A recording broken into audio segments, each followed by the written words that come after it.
I'm Rick Rylance and I'm the Chief Executive of the Arts and Humanities Research Council. And we're gathered here today, gathering of the clans, to celebrate the achievements which link research to Britain's vibrant creative economy. Our flagship creative economy initiatives are, of course, the 4 knowledge exchange hubs, and they're here in various guises, showing off some of the amazing contraptions and inventions and digital gizmos that their students and their researchers have made. The design of the cabinet is actually based on Pong. So what you'll see now is Rachel Cooper from Creative Exchange Lancaster appear. Welcome to the Creative And here she is making a presentation about Creative Exchange.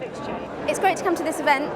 We are using the Imaterium platform to showcase some of the work we've been doing, which is in itself a novel technology platform which has been developed in collaboration with an artist, Steve Wade, who's one of our partners.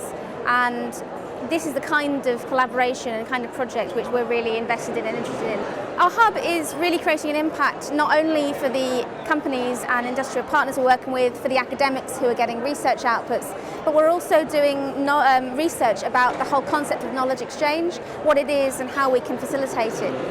We held events on a variety of different themes such as public service innovation and democracy, making the digital physical, rethinking working life, and some others as well.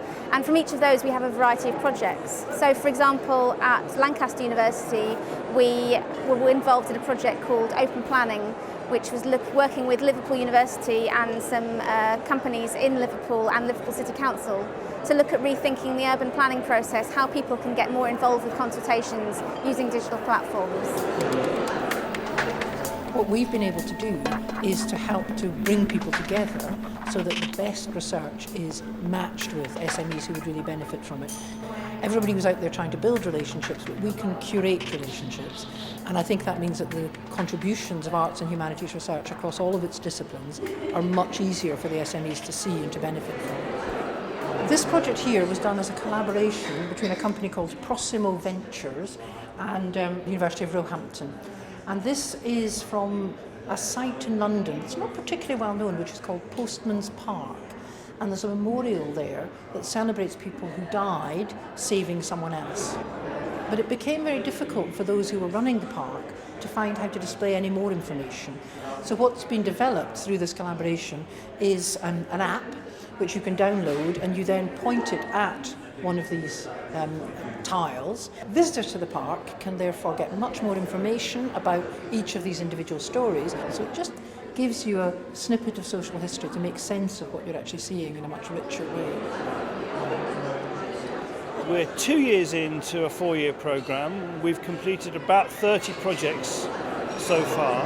The way that REACT works is that we produce projects according to a theme. So far we've run projects around heritage, books and print, and future documentary. We've got some amazing work in there that combines data and documentary in really interesting ways. We've got an unbelievably wonderful project called Kipu, which we've made with some Bristol academic colleagues in Peru. And Kipu is a project about the forced sterilisation program inflicted on Peruvian women 20 years ago and how they never had their story told, and it uses low-tech mobile phones to allow women to record a story that goes to a server that then can be accessed by everybody else, and has a very beautiful and exquisite web front end. So that's an amazing project that I'm very proud of at the moment. I think there are 2 things that we've been working on which will have impact over the next 5 to 10 years. The first one is the idea of the Internet of Things, connected objects. The idea that objects connected to the internet become data carriers and mediating objects in different ways and can communicate with themselves and with us in different new ways. That's a really interesting design challenge that plays out in future cities, media production, education, health. It cuts across lots of different really interesting areas, and that's going to become much more something that everyday people understand in the next 5 to 10 years. Design in Action is looking at placing design at the centre of the innovation process. So what we're trying to do is to encourage different sectors of the economy, food, sport, rural economies, ICT and well-being, to use a design process as their part of their innovation and part of their commercialisation process. So taking design from A to Z and using it as a strategy rather than just as a product or a marketing campaign.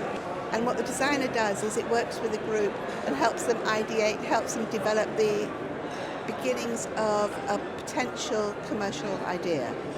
And that we then follow through to watch how the designer delivers that commercial idea into the public domain.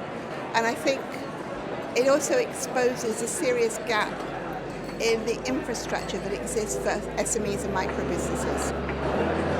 The AHRC allows people the time, the space and the reflection to really understand an issue and to really innovate solutions. I think it has radically altered the way the arts and humanities function within the university sector. It's given us credibility, parity with the sciences. There isn't another mechanism.